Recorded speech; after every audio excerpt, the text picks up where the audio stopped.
us at Hello Neighbor today. Hi, my pleasure. It's going to be fun. Awesome. So I see an instrument. I'm curious, what job are you going to talk about? I play the cello, which is what I've got here, in the Edgewood Symphony Orchestra. I'm the principal cellist, which means I sit in the first chair. I'm the leader of the section. That sounds like an interesting job. So how long have you known you wanted to be a musician? I took lessons when I was a child, and I've always loved playing it. When it was time for me to start looking at colleges when I was in high school, the only thing I wanted to do was to play my cello and be a musician. And I never looked back. I've been a musician all my life. What would you say is the most important part of being a musician? The most important part of being in the orchestra, besides playing your instrument well, is being a good team player. You do your best to make the whole experience work. So like I can't play louder than everybody else because I think I sound the best, anything like that. Or I can't just get up and leave when I feel like it, or talk when the conductor's talking. You have to be respectful. So that's super important. Right, because everyone's playing different instruments, or even if they're playing the same instrument, you want it all to flow together. Yes. What's your favorite part of playing the cello? The absolute favorite part is the sound that we make playing our instruments together. Making music is just a thrill. I love it. I love it when I'm playing by myself, but I think I love it even more when I'm playing with other people. So what's the hardest part about playing? Sometimes the notes are really hard to do. Your fingers have to switch around really fast, and your bow maybe has to go up and down the strings real fast. And at times I have to practice a long time every day, over and over, to get something right. What do you need to use in order to play the cello? The cello, the bow, music stand, the music, and I have something called cello board. It's on the floor here, but it keeps my cello end pin, I'll hold it up so you can see what my end pin is, from slipping. Do you see the end pin? It can be longer or shorter. It goes in and out. I'll show you how I do that. So it goes in, it goes out, and I make it just right for whatever chair I'm sitting in. But if the cello slips, if the end pin slips on the floor, it messes up my playing, and that can't happen in a concert, or it shouldn't happen in a concert. Extra strings, because one of these strings can break. I have rosin that I put on my bow hair. What's that? The bow is made of wood and horsehair, and a lot of people, including some musicians, think the hair of the bow comes from the horse's tail, but it comes from the horse's mane. Oh. Yeah. So there are a lot of horses out there with crew cuts. And then the rosin, it looks hard, but when you rub the bow hair on it, it makes the hair sticky.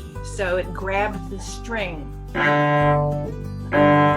the hair doesn't grab the string, there's no sound. It looks like a rock, but it comes off as white powder on the bow hair. Really interesting.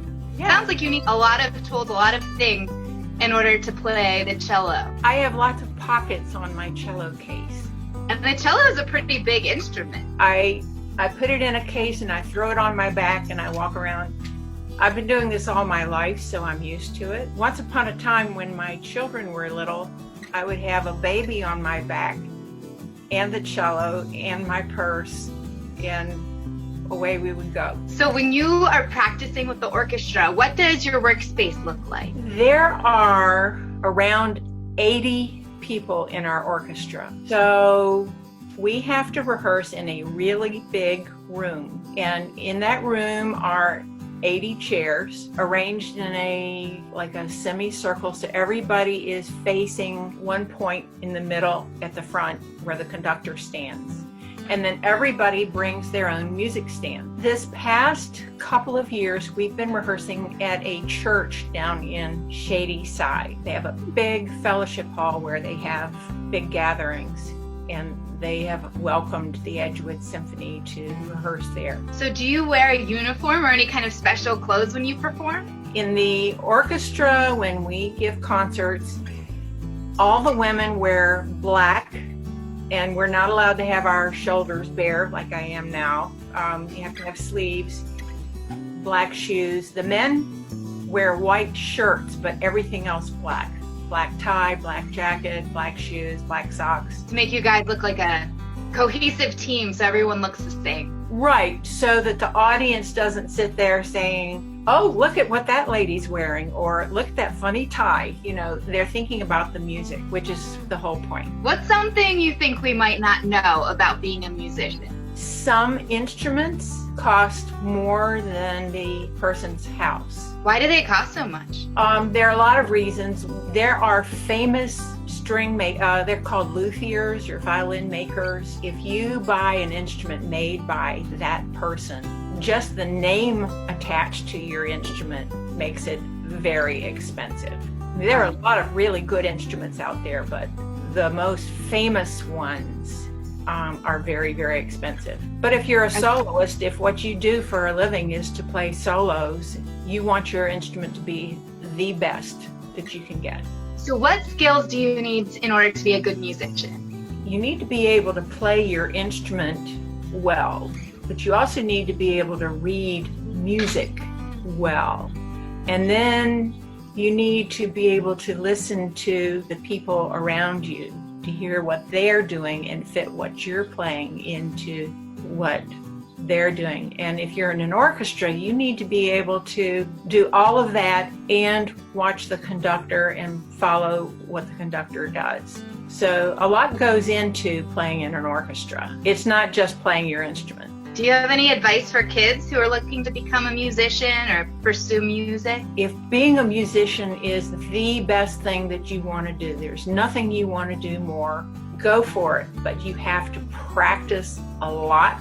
You have to do what your teacher tells you, even if it's not fun. I remember when I was in elementary school, my parents had a friend who was a concert pianist. And I told her that I only wanted to practice when I felt inspired to practice, that I just didn't like to practice whenever somebody told me to. And she said, you need to practice every day, whether you feel like it or not. And I didn't like her very much when she said that, but she was right. Get yourself a good teacher, do everything they say, practice really, really hard. And that is the bottom line of what you need to do to become a musician. If you love playing an instrument, but you don't want it to be your job, you can still play your instrument your entire life and do something else to make a living. And a lot of the musicians in the orchestra I play in do that. We have teachers, we have doctors, we have librarians who play really, really well, and they love music with a passion, but they do something else for their day job. So that's something to keep in mind. You still have to practice a lot. So here at the library, we always are curious about what people are reading and what you liked to read as a kid. What was your favorite book to read as a kid? There was a book called The Secret Garden. I read that over and over again. I loved it. And I also read a lot of Nancy Drew mystery stories. That sounds like a great reading memory. And then for our final question here on Hello Neighbor, we always ask the same thing. What's your favorite ice cream flavor, vanilla or chocolate? Vanilla with homemade hot fudge sauce and whipped cream. That sounds so good. So thank you for your time. Thank you for talking with me. It was fun.